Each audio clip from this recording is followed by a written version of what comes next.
amigo entende o riso e a dor. Amigos são irmãos. Amigos são irmãos. O tempo e a distância não conseguem quebrar o elo dessa união. Mesmo longe eles se falam, quando perto se abraçam. Amigos massageiam o coração. Amigos são irmãos. Ele fala pra ajudar e se cala pra escutar. Um sorriso, uma canção, uma lágrima no olhar. O amigo entende o riso e a dor. Amigos são irmãos. Amigos são irmãos. Amigos são irmãos. Amigos são irmãos.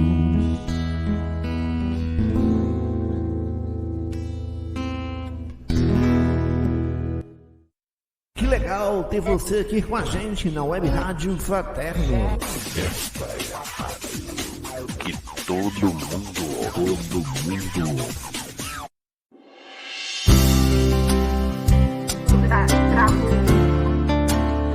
Foi mesmo.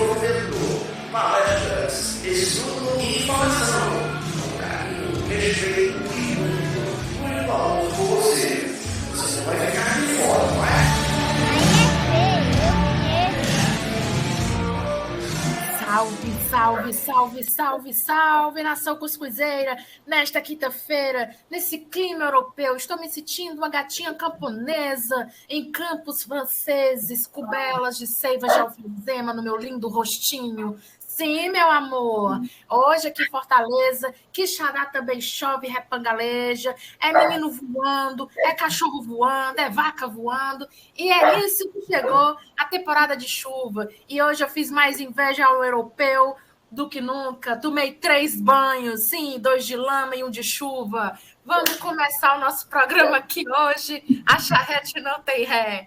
E bora harmonizar com uma boa prece, depois desse absurdo que eu acabei de contar. Espero não traumatizar ninguém aqui dessa staff e também dessa rádio. Vamos chamar aqui a nossa querida Isabel Martins, que está neste belo clima europeu de Quixadá, porque quando eu estou em Quixadá é uma quintura maravilhosa. Quando não estou, chove, chega a estar toda empacotada aí, toda agasalhada. Vamos de prece, amiga? Vamos lá, Paloma. Bom é o português aí, no atropelo. Boa noite a todos os ouvintes, a todas as ouvintes da nossa rádio. Vamos, nesse momento, nos sentir recebidos pelo nosso mestre querido, envolvidos pela espiritualidade superior. Possamos elevar os nossos pensamentos ao alto, pedindo a Jesus mais esse momento, muita luz. Essa luz envolva-nos, envolva a vizinhança, envolva o nosso estado, envolva o nosso país.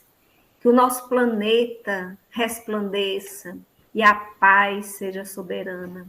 Envolve, Jesus, ao nosso convidado de hoje, para que através dele possamos desejar mais e mais, caminhar no amor, no bem.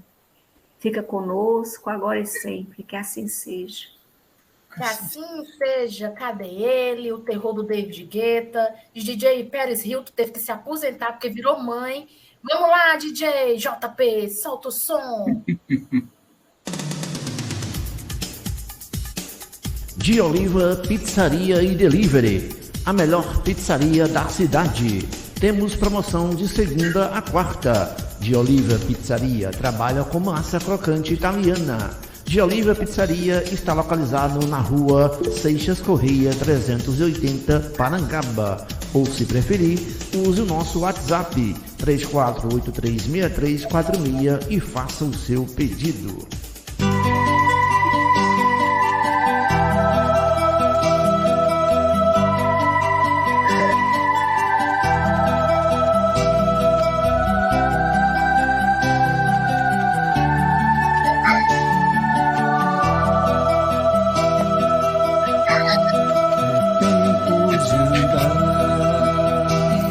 Já perdemos muito tempo sem saber, e agora que podemos entender, não devemos parar. É tempo de andar, caminhando com as bênçãos lá do céu, apagando o egoísmo, escuro véu, nos impede de amar. É tempo de andar, é conhecer em cada rosto irmão, espalhando pelo mundo essa visão, pra todos enxergar que o amor é a luz entre nós, desatando do mundo os nós da vaidade, da dor, que as palavras de Deus são as asas que levam às casas o pão do Senhor.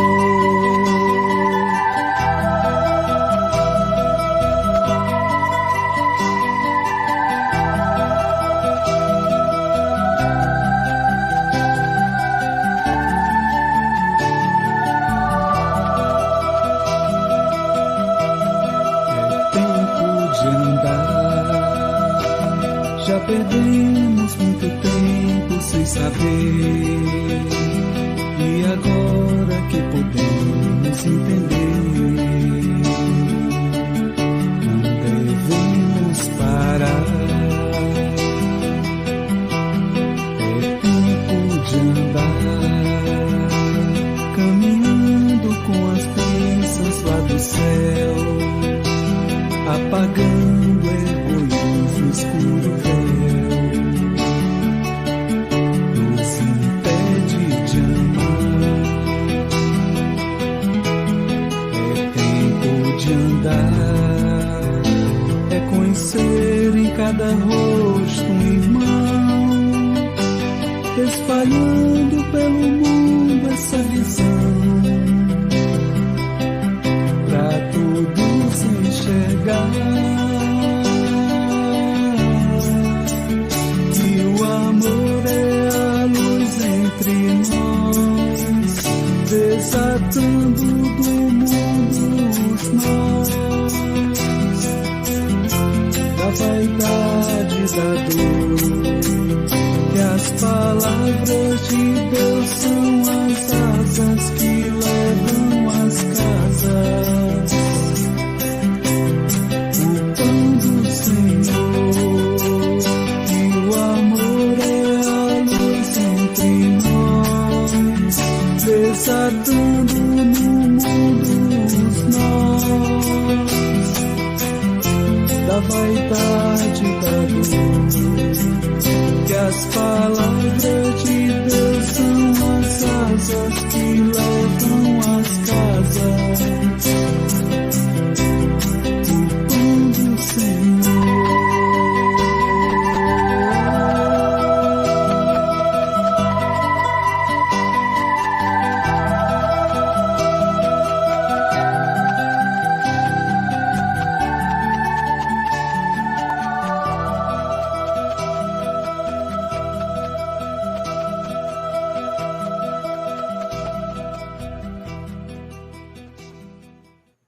É isto, cara, nação cuscuzeira, com participação de Ken William. Isso mesmo. Vamos preparando a cubuca de cuscuz, água fluidificada, o que quiser tomar um cafezinho nesse clima europeu, com previsões de chuvas e pancadas em Fortaleza e demais regiões do estado do Ceará. Prepare sua rede furada para fazer de edredom. Já preparei a minha de 1994. Enfim, é isto, vamos, que hoje o nosso programa promete daquele jeito. E nada melhor receber com muita alegria, muito acolhimento, o nosso querido Alcides, do Centro Espírita Lar dos Humildes, que irá apresentar o tema de hoje, as mulheres na vida de Jesus. Seu Alcides, seja muito bem-vindo, desejo muita paz, muita luz e sinta-se à vontade aqui conosco. Obrigado, Paloma. Boa noite a todas e a todos. É sempre uma alegria estar aqui na rádio com vocês, né? E essa noite nós vamos prestar aquela nossa homenagem às mulheres. O tema de hoje são as mulheres na vida de Jesus. Como esse mês nós temos o dia 8, que foi destinado a homenagear as mulheres, como se as mulheres tivessem só um dia durante o ano, né? Nós sabemos que é o contrário. Elas devem ser homenageadas todos os dias, todas as horas. Mas, infelizmente, o que nós assistimos nos noticiários é o contrário. É pancadaria, assassinatos, e não deveria ser assim. Já estamos no século XXI. Mas os espíritos ainda são espíritos do século 3, 4, não é? Porque se comportam assim. Não sabem receber um não, não se conformam quando elas se cansam e querem se libertar e usam, então, a violência de forma, às vezes, drástica. Mas hoje nós vamos ver que o mestre foi o primeiro defensor das mulheres, né? Não só naquele célebre encontro com a adúltera, quando ele enfrenta a multidão, enfrenta no bom sentido, sem revidar, porque eles vêm, né? Vem Jesus ali na praça e se aproximam aquele grupo de homens, trazendo uma mulher presa, né? Por eles.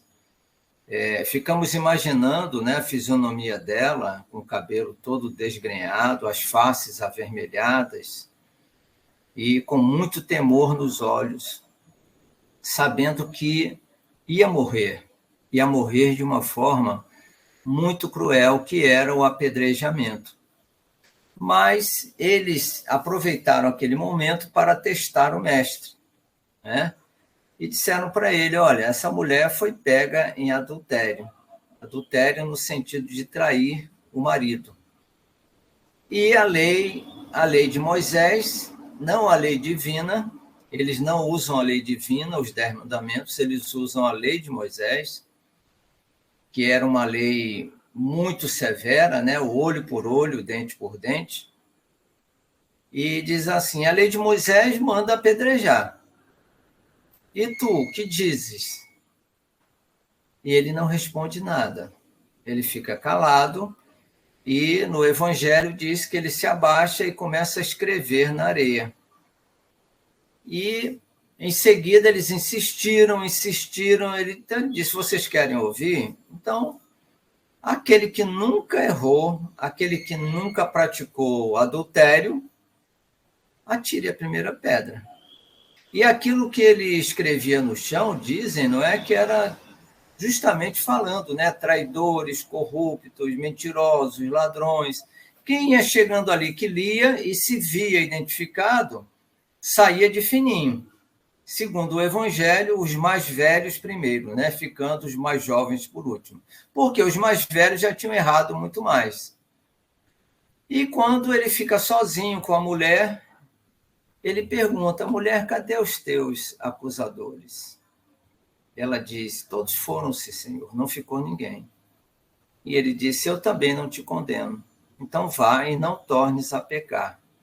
Não tornes a fazer isso, porque provavelmente eu não estarei. e certamente você morrerá, não é? Então vejam que essa aí foi a primeira demonstração na história de que um homem defendesse uma mulher que era considerada ali naquele momento como uma traidora da lei, né? Da lei de Moisés, repito, não da lei de Deus. Então Jesus se apresenta como o primeiro defensor dos direitos da mulher, tornando a mulher um ser que deve ser respeitado. Mas mesmo assim, mesmo com tudo isso que está na Bíblia, até mais ou menos o século XIX, a mulher continuou sendo aviltada.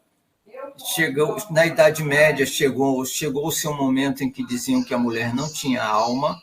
A mulher era sempre responsável pela queda do homem, né, na área da sexualidade. O homem sempre foi inocente, né, sempre foi bonzinho, era tentado pela mulher. Então, elas eram levadas à fogueira, né, na Idade Média. Então, vejam que várias mulheres passaram pela vida de Jesus, né? Se fosse hoje, né, brincadeiras, né, eles diriam que Jesus foi um pecador, porque são muitas mulheres que passaram pela vida de Jesus, mas não com esse sentido, com um sentido espiritual. Então, nós vamos ver a sua primeira mulher, a sua mãe, Maria de Nazaré, aquela que o recebeu, segundo a história, né, tradicional da igreja. Ela foi fecundada pela espiritualidade e nasceu Jesus. Então, ela enfrentou tudo e principalmente contou com a ajuda de José, que a princípio quis fugir.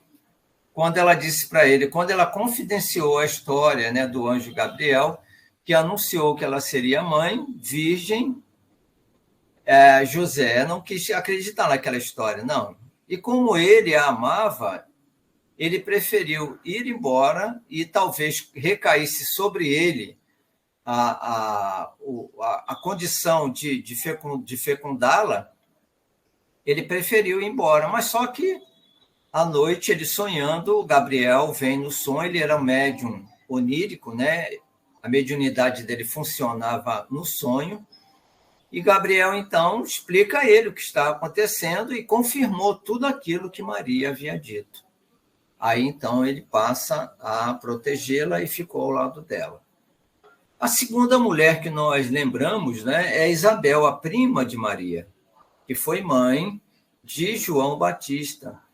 No livro Boa Nova, nós vamos ver as duas, uma cena muito bonita, não é? As duas conversando e os dois meninos ali brincando, coisa de criança, inocentemente, e elas falando da precocidade de ambos, tanto Jesus como o João Batista. Depois nós lembramos aqui da figura de Ana. Ana era uma anciã que vivia no templo.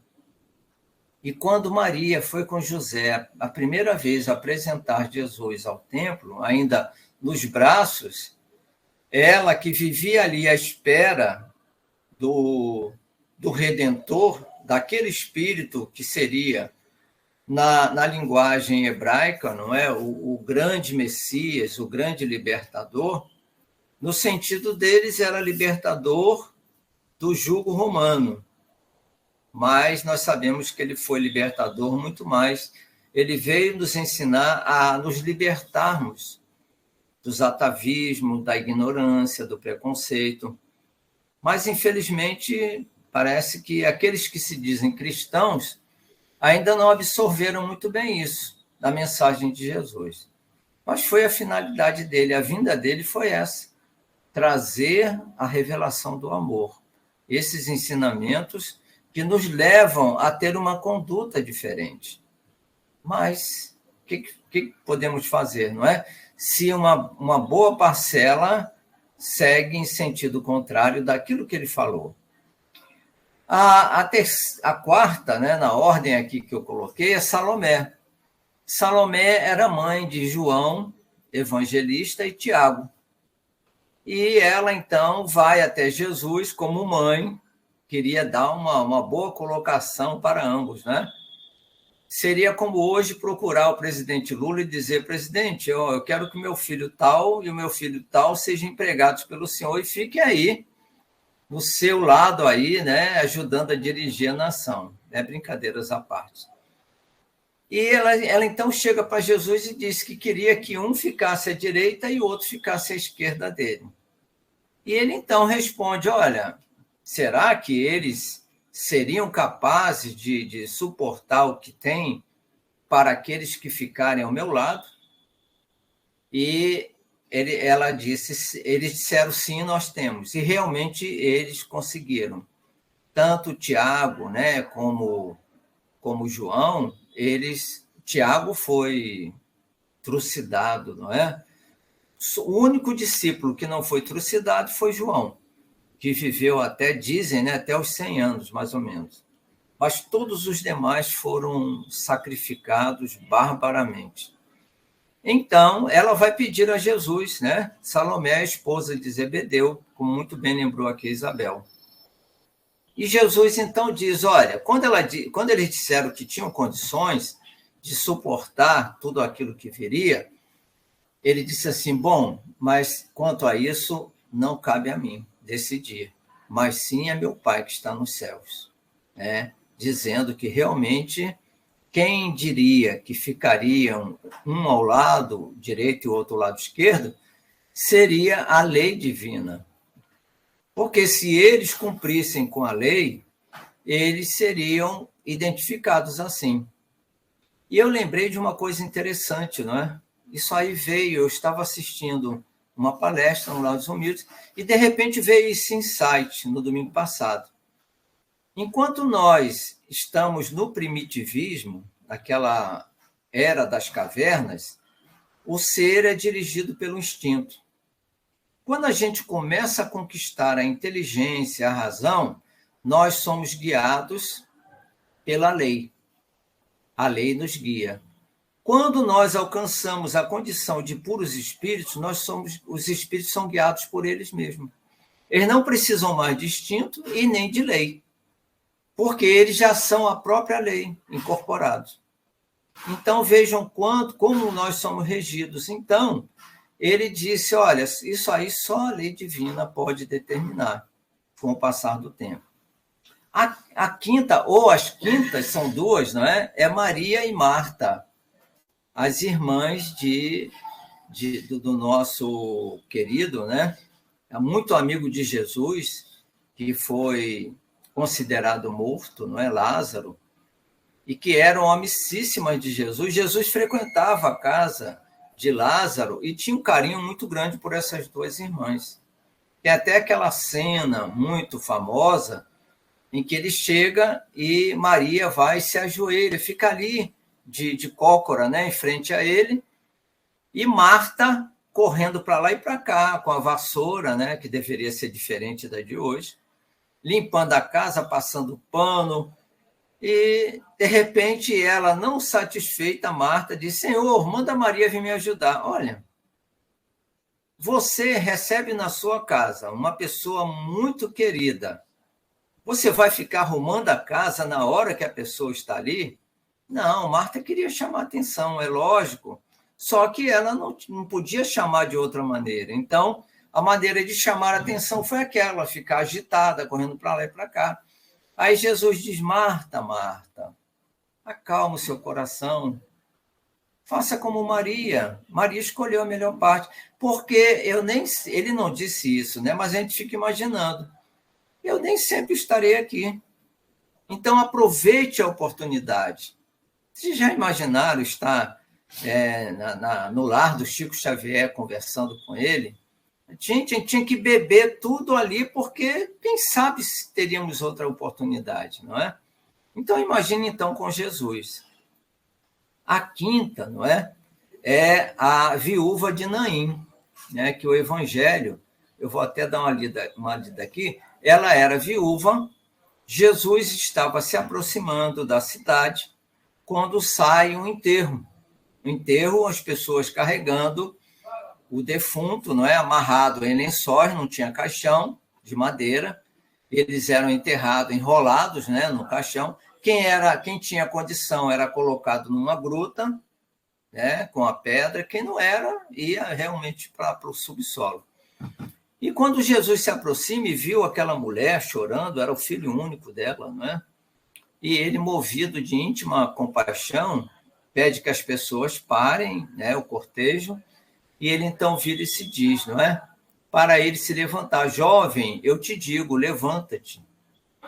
E ele se levantou, e imagine a alegria dessa mãe, imagine a gratidão e o carinho dessa mãe por esse jovem, né, que fez com que seu filho voltasse. Nós, espíritas, sabemos que ele não morreu, ele não estava morto. Jesus restituiu a vida porque ele era cataléptico. E a catalepsia ou a letargia, que são parecidas, ela faz com que a pessoa tenha aparência de morta. Naquela época não havia nenhum instrumento. Hoje nós temos, né, instrumentos que, colocados, vão dizer se o cérebro está morto ou não. Mesmo o coração parado, mas o cérebro continuando vivo, né, funcionando, com massagens, a pessoa retorna à vida. Então, aconteceu isso com o filho da viúva de Naim. Jesus não fez com que ele voltasse da morte, porque isso seria derrogação da lei divina. E Jesus não estava acima de Deus. E como espírito puro, ele sabia que tinha que respeitar as leis divinas. E ele jamais faria isso, porque depois de morto, ninguém consegue mais retornar. Hoje, com todo o avanço da ciência, quando decreta-se a morte cerebral, não tem mais jeito. Não tem mais jeito. O coração parando e o cérebro continuando, ainda há chance de fazer com que a pessoa volte, mas depois que o cérebro parar, não tem mais. Nem com o avanço de hoje, né, da tecnologia. Então, imagine, né, a festa. Naquele momento, também outra coisa, né, que aconteceu. Todo mundo ficou apavorado. Imaginem vocês dentro de um velório, né, e, de repente, o falecido ou considerado falecido se levanta do caixão. Eu acho que tem gente que vai chocar cabeça com cabeça, não é? Para fugir dali, de pavor. Então, imagine, né, esse acontecimento. Muita alegria por parte da mãe e muito desespero por parte dos que estavam carregando, né, o cadáver, o presumido cadáver, né? Outra revelação interessante de outra mulher que nos chama atenção é a mulher cananeia. Essa, então, é espetacular, não é? Diz assim, Jesus estava passando pela região, né, de Canaã, quando ele ouve uma mulher que vem atrás, né, estavam os apóstolos, né, muitas pessoas curiosas, como sempre, onde Jesus ia, e aquela mulher começa a gritar, não é? Gritar pedindo ajuda de Jesus. E os discípulos, inclusive, disseram: manda essa mulher calar a boca, ela está enchendo o saco, já está perturbando demais, né? E ela pedia compaixão para a filha dela. E Jesus, então, finge que não está ouvindo, né? Isso aí é que eu achei interessante. Jesus fingiu que não estava ouvindo. E quando ela insiste muito, né? Então ele para e diz para ela, né? Deixa eu ver se eu encontro aqui o que ele fala. É importante que a gente veja a fala dela, né? Mesmo depois de ter recebido a resposta negativa, sem amedrontar-se, a mulher se ajoelha diante de Jesus e clama por socorro. Junto com a sua submissão, ela pede novamente e continua audaciosamente desafiando a ideologia de favoritismo, né? Porque Jesus disse que ele não veio para atender aos cães, né? Porque quem não era judeu era considerado cão, não é? Era considerado como um animal. Aí vejam bem o que ela diz, né? Ao invés, ela com astúcia e corajosamente reformula a resposta. E olha o que ela diz: Jesus, também os cachorrinhos comem as migalhas que caem das mesas dos seus donos. Então, ela deu uma demonstração para Jesus muito maior. Ele queria ouvir isso, ele sabia, ele conhecia as pessoas no seu interior, ele queria que ela desse uma lição para os apóstolos, não é? Aí ele diz, né? Essa mulher possui uma fé que eu nunca havia visto em Israel. Deu uma lição de moral para os seus discípulos. Depois dela, nós vemos a história, né, da hemorroísa, aquela mulher que sofria já 12 anos, né, de uma hemorragia menstrual que não parava e que, segundo o Evangelho, ela já havia gasto tudo que ela tinha com os médicos da época e não a curaram. Quando ela soube que Jesus iria passar por ali, ela então ficou esperando uma oportunidade. E ela estava muito fraca. Imagine alguém que há 12 anos estava com uma hemorragia que não conseguia estancar. E ela então vê que Jesus estava rodeado, que seria muito difícil chegar até ele. E ela então aproveita, né, um momento, se aproxima sorrateiramente, estende a mão e toca na orla do vestido de Jesus, né, da sua túnica. E ele então para, estanca e diz assim para Pedro: Pedro, quem foi que me tocou? E Pedro diz: Senhor, tem uma multidão te tocando. Todos estão te tocando. Ele disse: não, essa tocou diferente, porque de mim saiu virtude. Ou seja, saiu energia, uma energia poderosa. E ela, então, com muita vergonha, de joelhos, diz: Senhor, fui eu que fiz. E instantaneamente ela ficou curada. E Jesus, então, disse: vá, minha filha, a tua fé te curou, não é? Porque a fé que ela possuía, ela tinha certeza que se pelo menos ela tocasse com o dedo na vestimenta dele, ela ficaria curada. E aconteceu isso, não é? Bom, depois dessa mulher considerada no Evangelho a hemorroísa, nós vamos ver a samaritana. É outra personagem, né, da vida de Jesus. A samaritana foi o contrário. Jesus é que entrou na aldeia dos samaritanos e, enquanto ele ficou perto do poço de Jacó, aguardando, porque os discípulos saíram para arranjar alimento. E, enquanto ele ficou sozinho, se aproxima uma mulher com um cântaro para pegar água no poço de Jacó. Esse poço de Jacó era muito antigo, foi construído por Jacó, né? E ela, então, quando ela joga o cântaro, Jesus pede a ela água. E ela, que era samaritana e sabia que ele era judeu, ela disse: mas como tu, sendo judeu, pede água a uma samaritana? Porque eles não se toleravam, né, judeus e samaritanos, apesar de todos serem da mesma raça. E ele disse: mulher, se você soubesse a água que eu tenho, você me pediria, porque essa água que você vai me dar, daqui a algum tempo eu vou ter sede de novo, mas a água que eu tenho, jamais a pessoa sentirá sede de novo. Lógico que ela, a princípio, não entendeu, mas que água é essa que a gente bebe e não sente mais sede, né?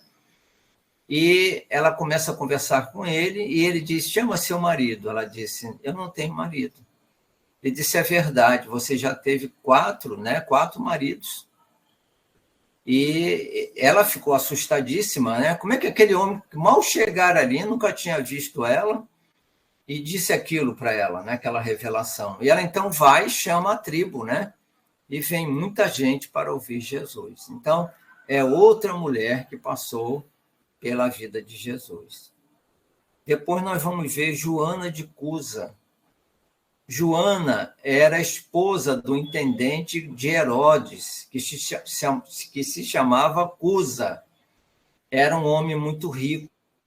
E ela, quando ouviu falar de Jesus, ela que trazia a alma muito sofrida, porque Cusa muito rico, o braço direito de Herodes, certamente atraía, né, conjugalmente, muitas vezes, e ela sofria muito, deveria ser um homem arrogante, um homem austero, um homem que não transmitia amor por ela, não é? E ela, sedenta de amor, ela sentia essa falta e foi dizer a Jesus, foi confidenciar, e ali ela se torna discípula de Jesus, não é? E certa feita ela vai dizer a Jesus que tinha vontade de abandonar Cusa. E ele disse: não faça isso, não faça. Leve até onde você puder a sua cruz. E conta-se, não é, que no final da existência, muito tempo depois de Jesus já ter partido, ela é presa, ela e seu filho, e são condenados à morte na cruz. Só que, além de estarem presos na cruz, eles eram incendiados. Já imaginaram morrer queimado, pregado numa cruz? E o filho, que não tinha a mesma evolução da mãe, começa a gritar: mãe, abjura o Cristo, porque se ela abjurasse, eles seriam poupados. E ela disse: não, filho, cala-te, você não sabe o que está dizendo, porque ele não conhecia Jesus como ela. E o soldado, então, disse para ela: será que esse Senhor Jesus só te ensinou a ser covarde, não é? E ela disse: não, ele me ensinou também a te amar. Nós vamos encontrar isso, né, no livro Boa Nova, do Humberto de Campos, e no livro Primícias do Reino, né, psicografia do Divaldo. Todos dois fazem assim referências maravilhosas, né, sobre a Joana de Cusa, que, segundo Divaldo, é hoje a Joana de Ângeles, né? A mentora dele, que deixou assim uma lavra de muitos livros, né, através da mediunidade de Divaldo Pereira Franco. Depois da Joana de Cusa, nós vamos ver Verônica. Verônica, que não é citada no Evangelho, a não ser aquela cena que a deixou, que ficou registrada, né, no meio de quando Jesus estava sendo carregado já para a cruz, ele muito ensanguentado, suando muito, ela vem com um pano de linho puríssimo e envolve Jesus, envolve o rosto e parte do busto de Jesus. E isso ficou para a história, né? E é o que eles chamam, os católicos, de Santo Sudário, que tem ali a imagem, né, gravada de Jesus, através do sangue que ficou marcado, né? E já foi feito, né, foram feitas várias experiências e realmente constatou-se a idade muito antiga, né, provavelmente da época de Jesus, do Santo Sudário. Vamos correr um pouquinho. Depois vem Maria de Magdala, que não dá tempo de contar a história dela, né, mas que era uma cortesã, e que vai durante a noite, vai com uma serva ouvir a pregação de Jesus e fica deslumbrada. No dia seguinte, ela vai novamente conversar com Jesus. Também nós vamos ver no livro Boa Nova e no livro Primícias do Reino. E Jesus, então, conversa muito com ela e ela realmente consegue se encontrar como pessoa, porque ela procurava o amor. Só que ela era cortesã, ela tinha uma casa onde ela recebia os homens, né, lá em Jericó, era muito famosa, mas a partir do momento em que ela tem esse diálogo com Jesus, ela se transforma. Ela vende tudo que ela tinha, muito rica, distribui primeiramente com os empregados e vai seguir Jesus. É uma história belíssima, né? Procurem depois ver na íntegra. E então, nós vamos chegar àquela Maria de Magdala, ou Madalena, que foi aquela que acompanhou Jesus, não é? Em vários momentos, né? É essa mesmo que nós estamos falando, né? Que foi considerada uma mulher que tinha uma vida muito dissoluta, mas que se transforma e no final se torna também uma discípula de Jesus. Todos os apóstolos saem, ela fica sozinha, porque ninguém confiava nela, e ela vai para o Vale dos Leprosos, juntamente com um grupo de leprosos que chegou, E lá ela passa uma boa parte da vida, contrai a doença, né, hanseníase, hoje hanseníase, mas ela vai e morre, né, ou desencarna na casa da Mãe Santíssima. Então, é muita coisa para falar da vida de Maria de Magdala. Uma coisa que ouvimos, né, mas que não temos confirmação, é que a última encarnação dela foi agora como Madre Teresa de Calcutá. Né? Muito se assemelha ao espírito de Maria de Magdala. Então, eu acho que eu já até ultrapassei, desculpem, tá? Mas era necessário falar dessas mulheres que acompanharam Jesus, inclusive, no momento da crucificação. Os homens correram. Seu Alcides, que lindas palavras sobre mulheres tão importantes. Por isso que até dizem, bendito sois entre as mulheres. Sou eu e o Pedro, né? Estamos cercados aqui de mulheres, né? Gente, bora pegar aqui logo pro intervalo pra gente, pegar nossa cubuca de cuscuz, para poder, fazer o pinga-fogo no cuscuz no próximo bloco. Cadê ele, DJ JP? Solta o som! Até já já!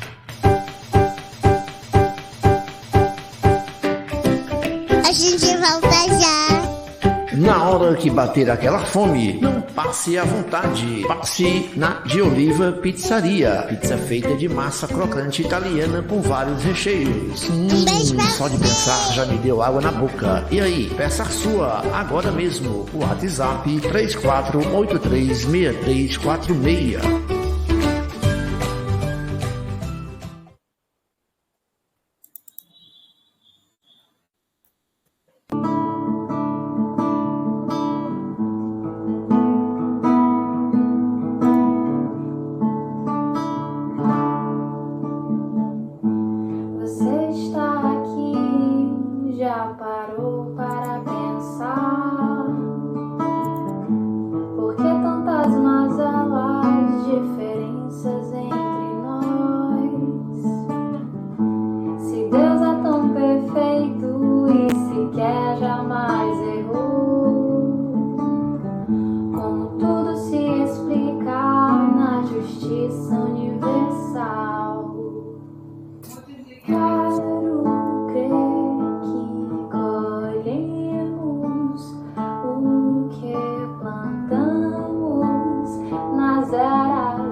Estamos de volta com o nosso programa linda e singela Web Rádio Cuscuz com Espiritismo. Já prepararam o tofu, manteiga, enfim, no cuscuz para a gente derreter, porque o pinga-fogo chegou.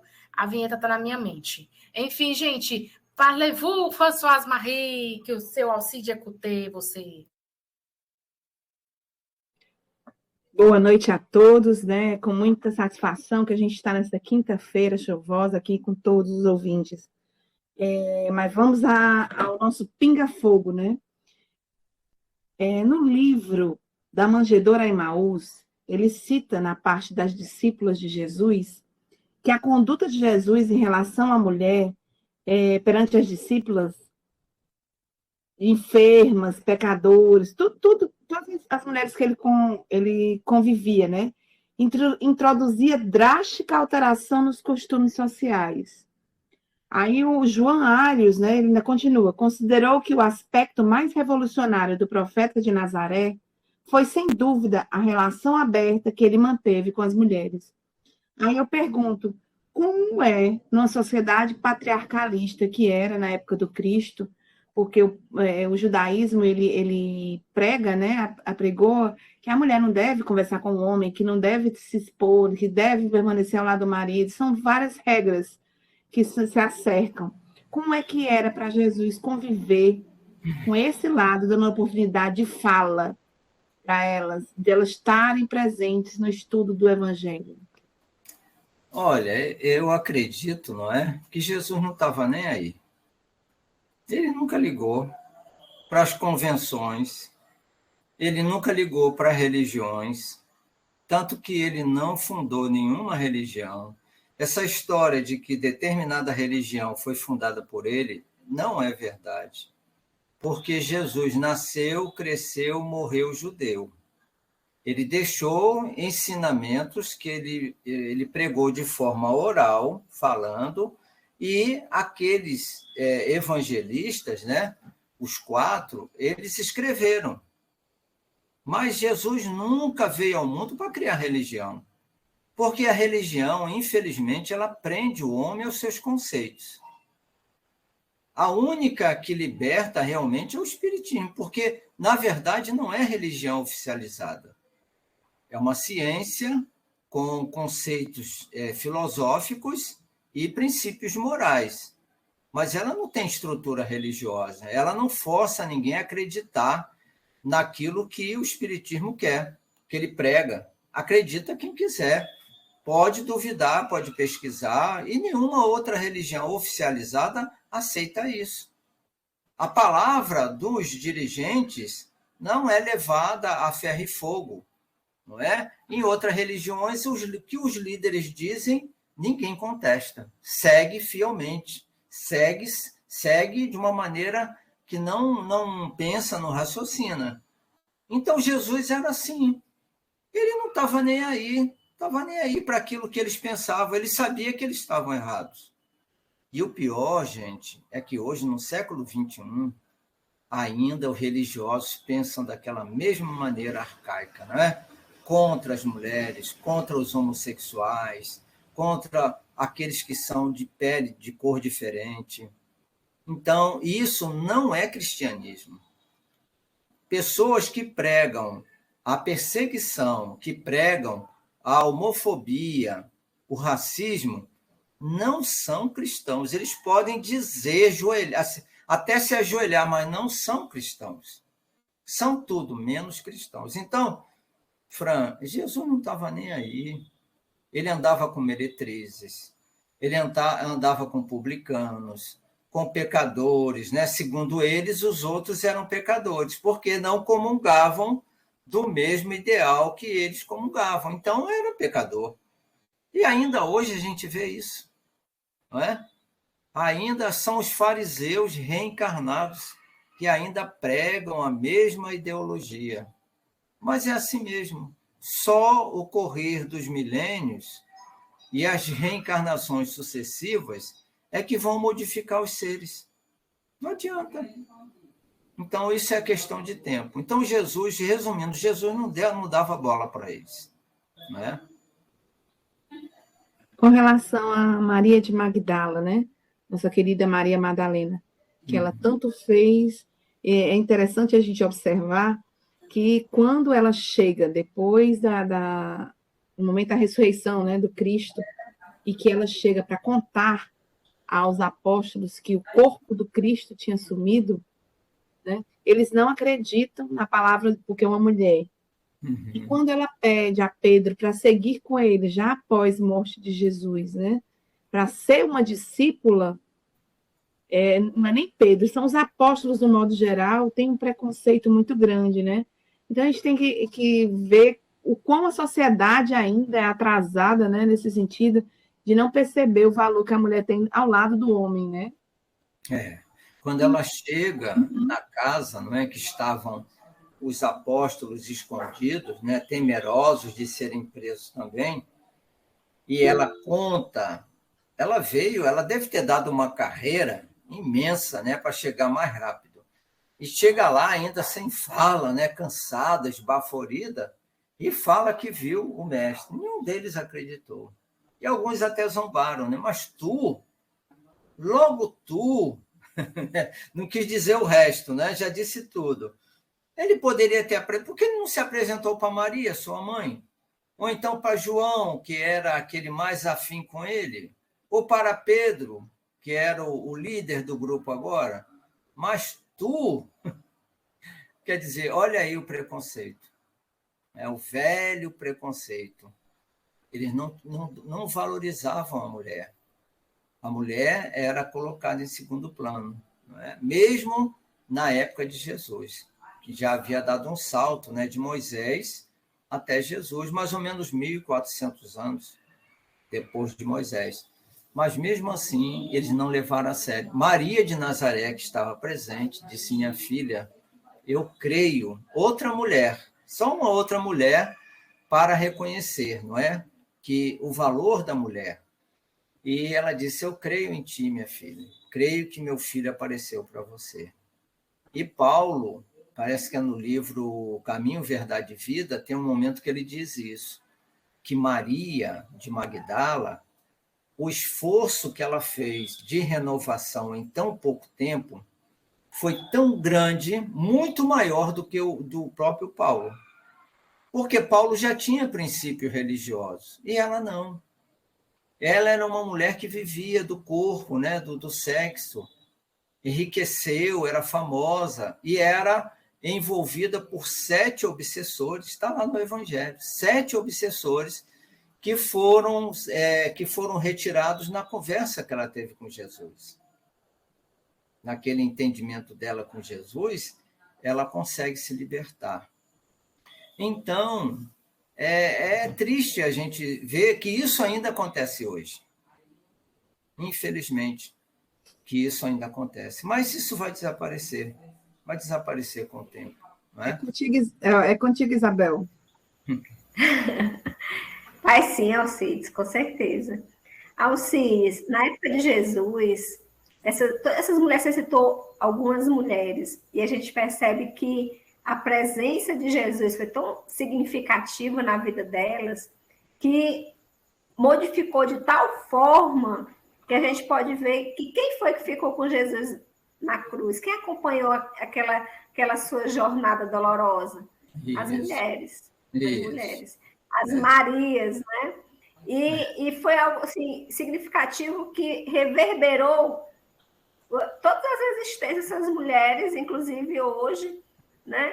Aí eu queria que você fizesse um paralelo com as mulheres que participaram da codificação.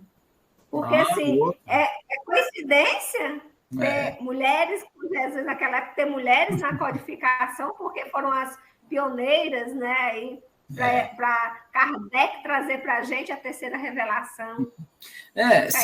Seria uma boa oportunidade também falar disso, né? Numa outra oportunidade, mas a gente pode ver de cara que a primeira casa, a primeira residência que Kardec foi ter contato com os espíritos foi na casa de Madame Pliny Maison, né? Onde ela reunia em 1854, 1855, ela fazia reuniões mediúnicas na residência dela.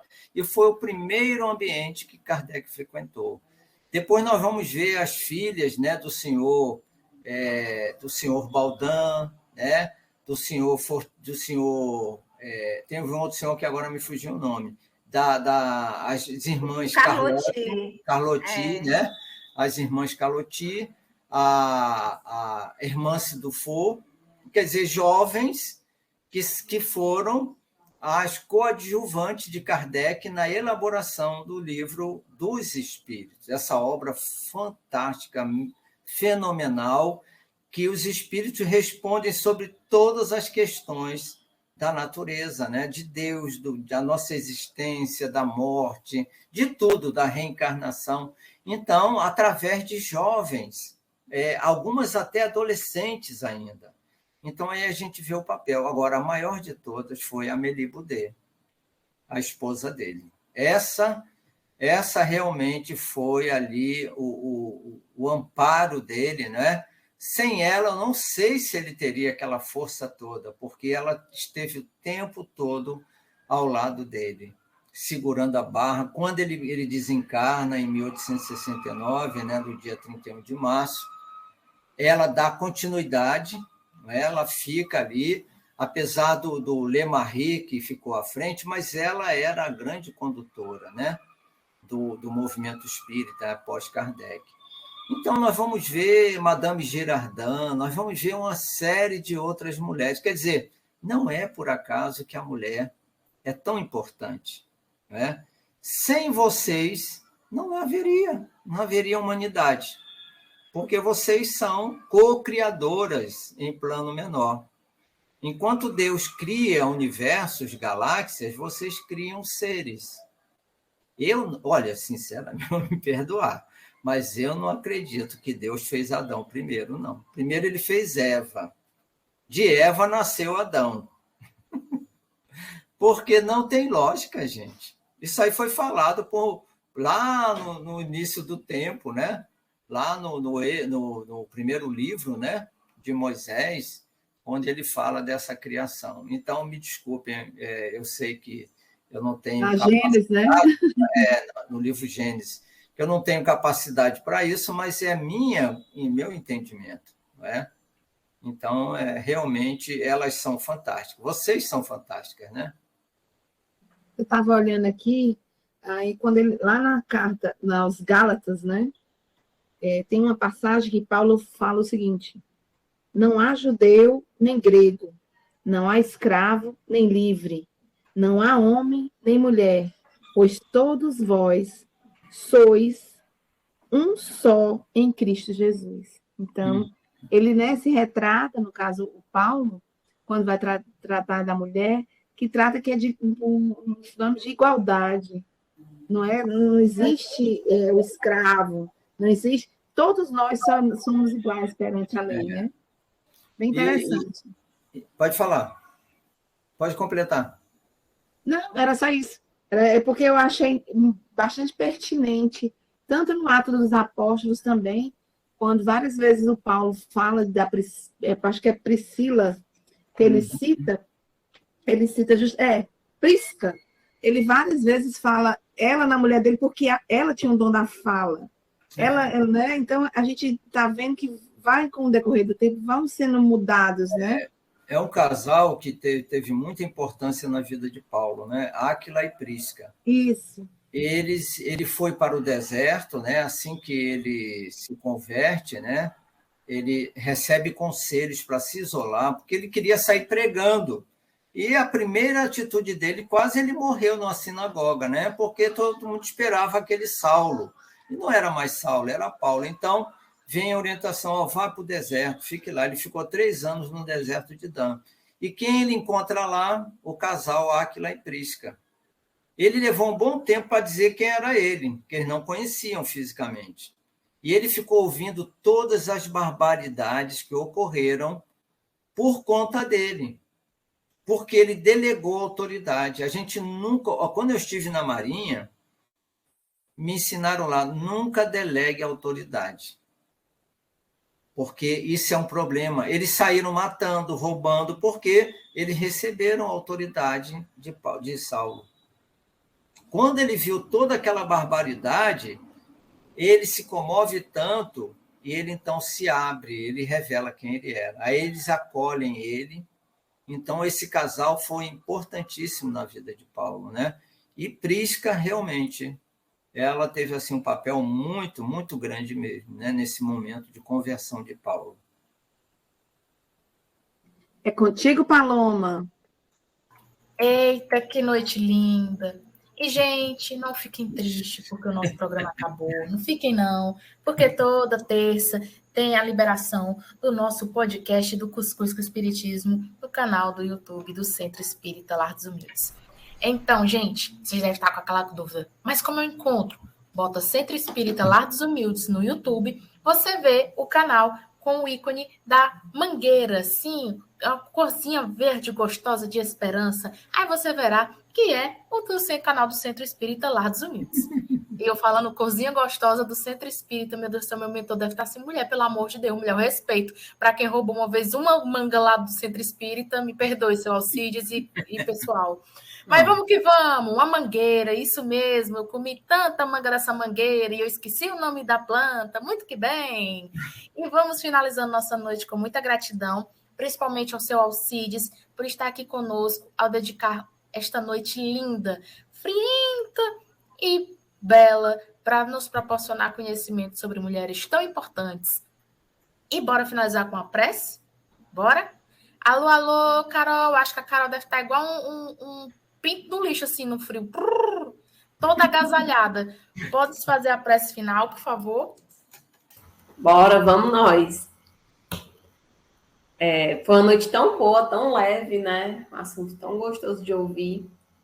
E que agora a gente possa finalizar se concentrando um pouquinho, aquietando os corações. Mestre querido, te agradecemos pelo programa de hoje, que foi tão esclarecedor, foi tão leve, foi um diálogo assim, quando nós percebemos já estava finalizando, e que possamos continuar com os corações aquecidos, com muita fé, inspiradas nesses grandes exemplos que conversamos no decorrer do programa de hoje, e assim continuar a nossa jornada terrena, e sejamos todos nós, encarnados e desencarnados, envolvidos pelas melhores vibrações. Que assim seja. Que assim seja. Gente, cuide-se. Cuidado aí com antialérgico para quem foi em relação às chuvas. E também beba bastante líquido. E até a próxima quinta, que este mês de março promete. Tchauzinho, tchauzinho.